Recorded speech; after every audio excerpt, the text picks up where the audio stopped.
முறையாக தலைமையேற்க தொடர் மதுக்கூர் ராமலிங்கம் அவர்களை கேட்டுக்கொள்கிறோம். தமிழ்நாடு முற்போக்கு எழுத்தாளர் கலைஞர்கள் சங்கத்தினுடைய பொன்விழா நிறைவு கொண்டாட்டம் மிக இனிதாக துவங்கி இருக்கிறது.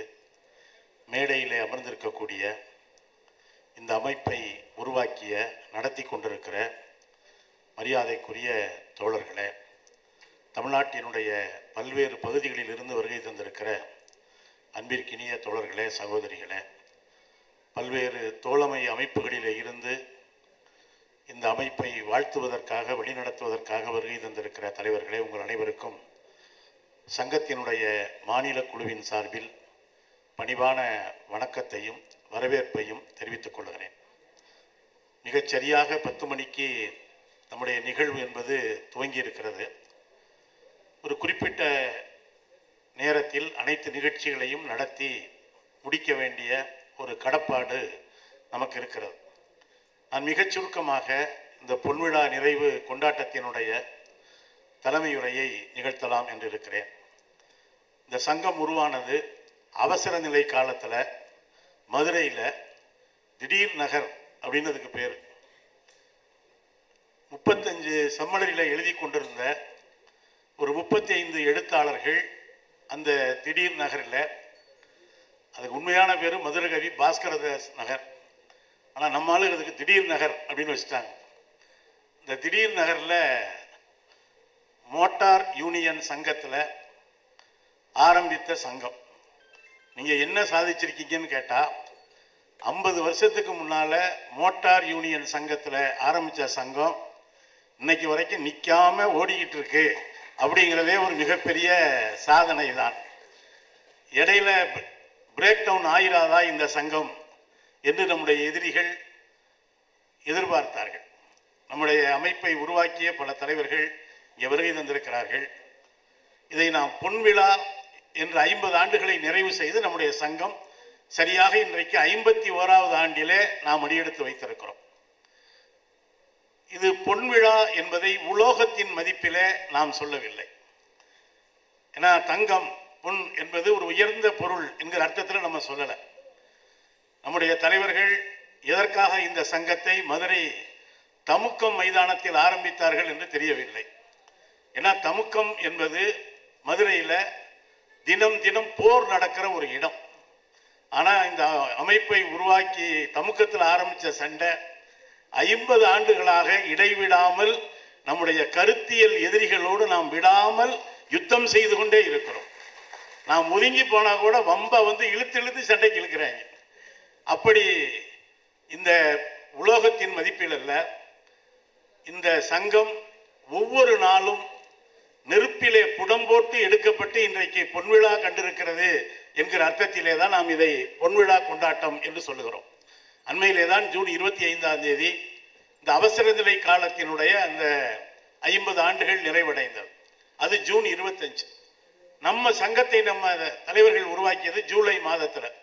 கிட்டத்தட்ட இந்த ஒரு மாத இடைவெளியில் நம்முடைய மதுரையிலே இந்த சங்கம் கருக்கொண்டு பிறகு மாநிலம் முழுவதும் உருக்கொண்டு 50 ஆண்டுகளாக இங்கே சொல்லப்பட்டிருப்பது போல படைப்பு, பண்பாடு, கருத்துரிமை என்கிற பல்வேறு தளங்களிலே இந்த சங்கம் தன்னுடைய மகத்தான கடமையை செய்து வந்திருக்கிறது. இங்கே அமைப்பை உருவாக்கிய பல தலைவர்கள் இருக்கிறார்கள். இன்றைக்கு இந்த அமைப்பை நடத்தி கொண்டிருக்கிற இளைய தலைமுறை, இந்த தலைமுறையும் இருக்கிறது. பொன்விழா ஆண்டு வரை இந்த சங்கத்தை, இந்த பொன்விழான்னு சொல்றதுனால சொல்றேன், யாருக்கிட்டையும் நம்ம அடகு வைக்காமல் இந்த சங்கத்தை நடத்தி கொண்டிருக்கிறோம் என்பதுதான் இந்த பொன்விழாவினுடைய மகத்தான சிறப்பு.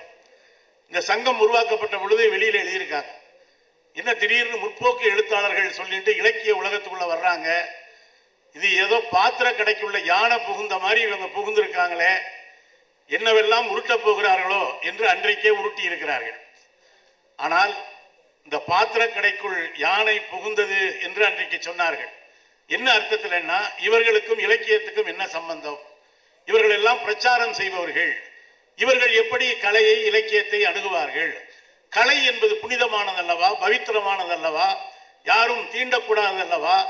இவர்கள் எப்படி வேர்வை பிசிந்த அந்த கைகளோடு எப்படி இலக்கியம் படைப்பார்கள் என்கிற அர்த்தத்திலே தான் அப்படி சொன்னார்கள். ஆனால் 50 ஆண்டுகளிலே இந்த யானை அந்த பாத்திர கடையையே காத்து நிற்கிறது என்பதுதான் உண்மையான வரலாறு. எழுத்தாளர்களுக்கு அமைப்பு தேவையில்லை என்று சொன்னவர்களுடைய எழுத்து உரிமையையும் கூட பாதுகாத்து கொடுத்தது இந்த அமைப்பு என்பதுதான் நம்முடைய 50 ஆண்டு கால வரலாறு. கலை இரவு, கலை இலக்கிய இரவு என்கிற ஒரு பெரும் வடிவத்தை தமிழ்நாட்டிற்கு கொடையாக அளித்தது நம்முடைய தமிழ்நாடு முற்போக்கு எழுத்தாளர் கலைஞர்கள் சங்கம்தான். அன்றைக்கு ஆனந்த விகடன், நேற்றைக்கு கூட நம்முடைய மதிப்புறு தலைவர் தோழர் சு வெங்கடேசன் அவர்கள் எழுதிய வேள்பாரி நாவல் விகடன் பிரசுரமாக ஒரு 1,00,000 பிரதியை தாண்டி விற்றதை ஒரு வெற்றி விழாவாக மிகச் சிறப்பாக நேற்றைக்கு கொண்டாடினார்கள். ஆனால் அதே விகடனுடைய ஆசிரியர் தன்னுடைய பத்திரிகையிலே ஒரு கேலி சித்திரத்தை வெளியிட்டதற்காக அவருக்கு சிறை தண்டனை என்று அன்றைக்கு நிறைவேற்றப்பட்ட பொழுது பல பத்திரிகைகளே தயங்கி நின்றார்கள். அன்றைக்கு ஆனந்த விகடன் ஏட்டினுடைய கருத்துரிமைக்காக களத்திலே நின்றது நம்முடைய தமிழ்நாடு முற்போக்கு எழுத்தாளர் கலைஞர்கள் சங்கம். அதே போல திரைத்துறையின் வழியாகவே செல்வாக்கு பெற்று பிறகு ஆட்சிக்கும் வந்த எம்ஜிஆர் அவர்களுடைய ஆட்சி காலத்திலே தான் சூப்பர் தணிக்கை மசோதா என்று ஒன்றை கொண்டு வந்தார். அது தணிக்கை செய்யப்பட்ட பிறகும் கூட அரசு அனுமதித்தால் தான் அந்த திரைப்படம் ஓட முடியும் என்கிற கொடூரமான பிரிவுகளை கொண்ட ஒரு சட்டத்தை திரைத்துறையிலே இருந்து வந்த திரு எம்ஜிஆர் அவர்கள் கொண்டு வந்த பொழுது அன்றைக்கு திரை உலகமே தயங்கி திகைத்து நின்றது. இதே சென்னையிலே நாம் ஒரு உண்ணாவிரத போராட்டத்தை நடத்தினோம். அதுவரை அச்சப்பட்டு நின்றவர்கள் எல்லாம் நாம் அதை ஆரம்பித்த பிறகு நம்மோடு சேர்ந்து கொண்டார்கள். அன்றைக்கு அந்த நிகழ்விலே பேசிய திரைப்பட இயக்குனர் டி ராஜேந்தர் அவர்கள், இது எங்கள் துறை சார்ந்த ஒரு பிரச்சனை, நாங்கள் யார் பூனைக்கு மடிகட்டுவது என்று யோசித்துக் கொண்டிருந்தோம்.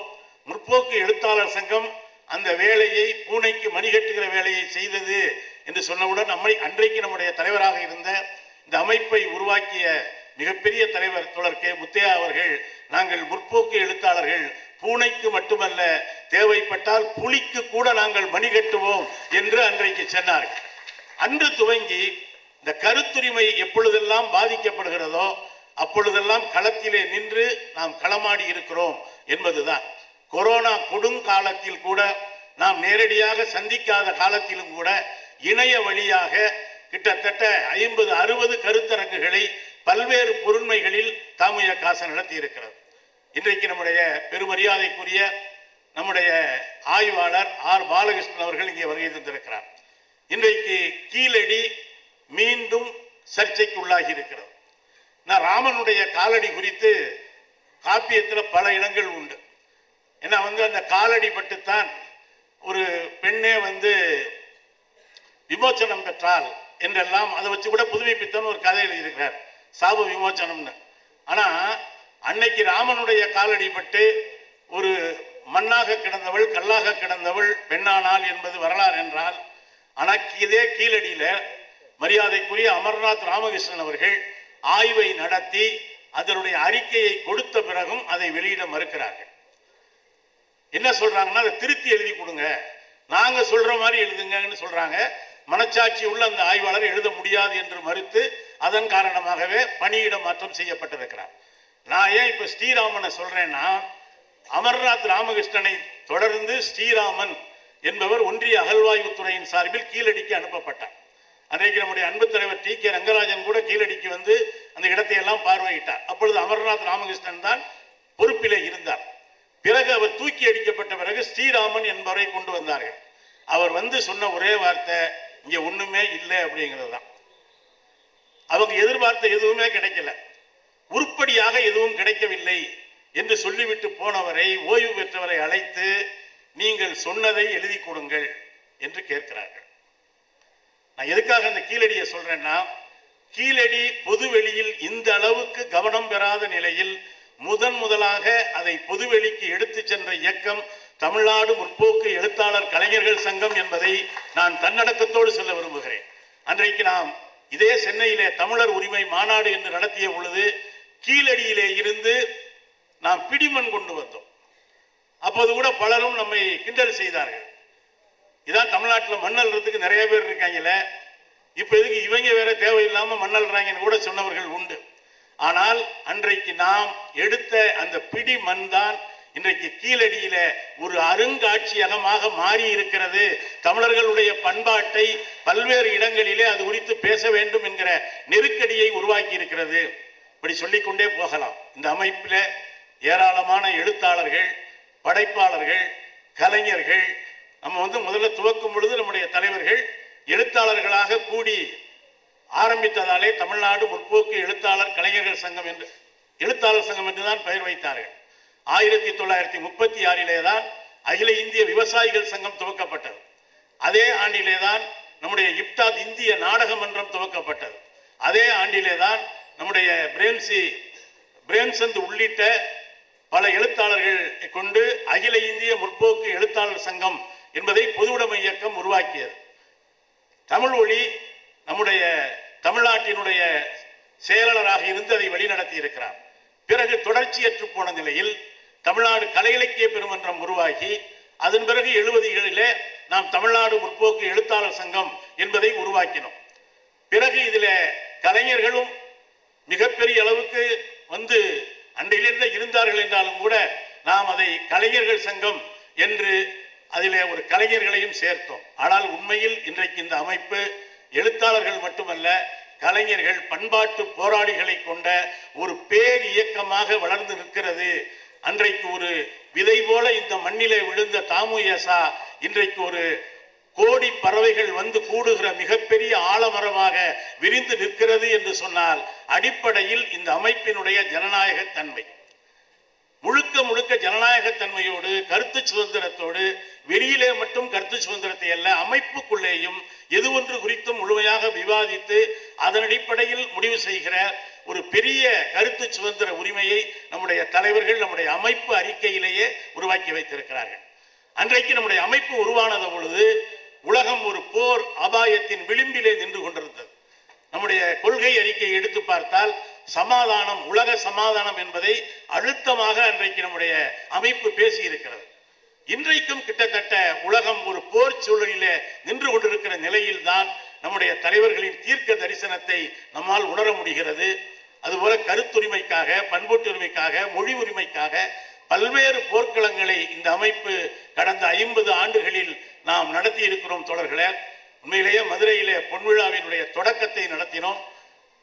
மதுரைக்கு அடுத்தபடியாக அல்லது மதுரையை விட கூடுதலாக பல்வேறு மாநாடுகளையும், நான் மாநாடுன்னு சொல்லும் பொழுது திரும்ப திரும்ப எனக்குள்ள சொல்லிக்கிட்டே இருக்கேன், தெளிவா மாநாடுன்னு சொல்லி வாய் குளறி மாடுன்னு சொல்லிடாத. ஏன்னா இப்ப மாடுகளுக்கெல்லாம் மாநாடு கூட்டுகிற காலத்தில் நாம் கருத்துரிமைக்காகவும் தமிழர்களுடைய உரிமைக்காகவும், இன்னும் சொல்ல போனால் புதிய கல்விக் கொள்கை, தேசிய கல்விக் கொள்கை என்று ஒன்று வந்த பொழுதே அதனுடைய அபாயத்தை உணர்ந்து கல்வி உரிமை மாநாட்டை நடத்திய பெருமை நம்முடைய தமிழ்நாடு முற்போக்கு எழுத்தாளர் கலைஞர்கள் சங்கத்துக்கு உண்டு. அதன் பிறகுதான் அது மிகப்பெரிய பேசு பொருளாக மாறியது, இன்றைக்கும் பேசு பொருளாக இருக்கிறது.